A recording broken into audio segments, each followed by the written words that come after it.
Alright, thank you very much. Hello everybody, yes, it's your good friend Possible here, and if you're watching this and it's a Wednesday and you're on my site, or if it's after Wednesday and you're on my site, or you're in YouTube and you found this, then you know what time it is. That's right, it's time for the next batch.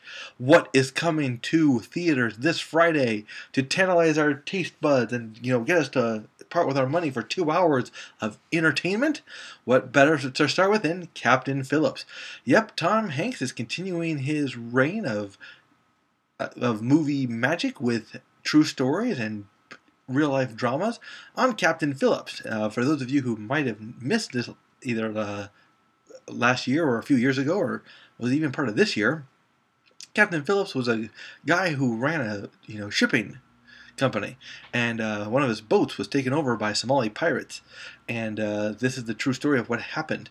In my opinion, you know what? I don't know. I guess when I see this movie, I feel like it's too early. Like the Captain Phillips story just came out. His heroism and his ordeal, fresh news, too soon. But that said, I like Tom Hanks. I think he chooses good movies.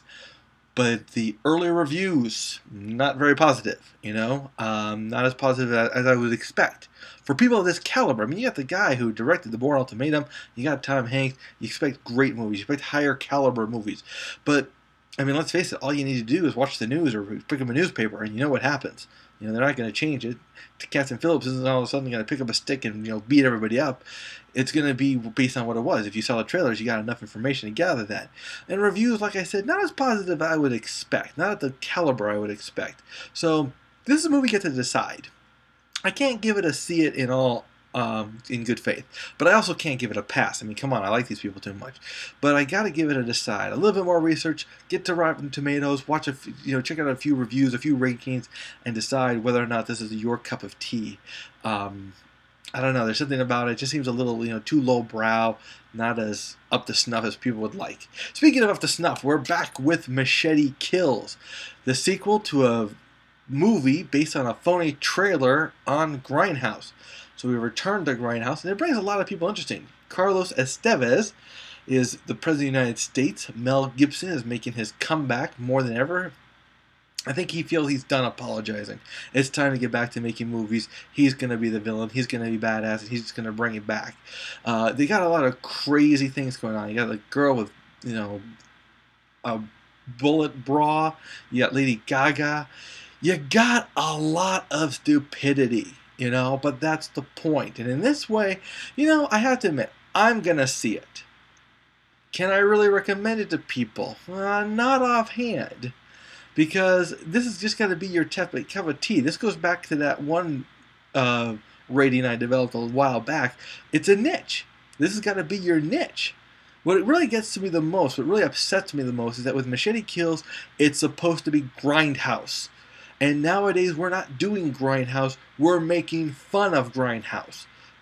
They have a budget now. They actually have a lot of money this time. So you can expect there's going to be a lot of more special effects. Like that in the trailers, there's this one situation where the boat flips upside down and he takes out the gunman by flipping his boat upside down and ramming the boat into the dock. Of course, he remains unscathed. However, the henchmen die. And, you got all these crazy women, you got these sexy women, you got the violence, you got the sex appeal, but is the sex appeal going to be really sexy, or is it just fan service?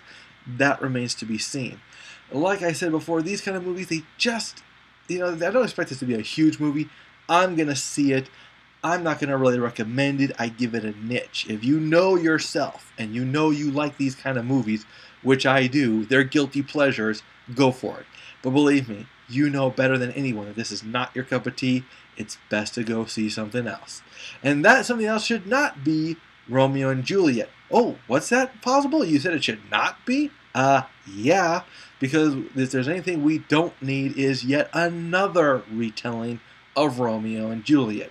For those of you who might have missed high school, it's the story of these two feuding families and the young kids that fall in love on opposite sides. They see each other, it's love at first sight, blah, blah, blah. Seen it before, done a dozen times in many, many variations.